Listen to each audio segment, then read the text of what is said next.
केटीहरूलाई किन फोन दिन्न भने भागेर जाने कुरामा, तर भागेर पनि जाने कुरामा मेन कन्सर्न चाहिँ के रहेछ भन्दा अन्तर्जातीय विवाद होइन। भागेर त पहिलेदेखि जाने हो, तर अब फोनमा कुरा गर्दा त जोसँग नि गर्ने भयो।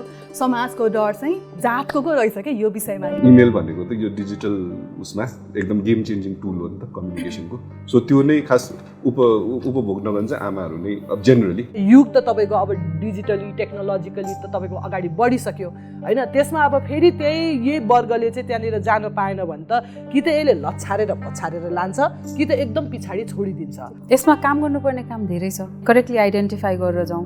यसलाई कम्प्लिटली ब्ल्याक र व्हाइट र लेबल गर्यो भने मिडल पोइन्टमा आउन एकदम गाह्रो हुन्छ होइन। लेट्स वर्क टुगेदर अनि बल्ल के हुन्छ। प्रविधिको पहुँचमा भएका असमानता अर्थात् डिजिटल डिभाइडलाई चिर्नका लागि के गरिनुपर्छ, यो विशेष प्रस्तुतिमा हामी छलफल गर्नेछौँ।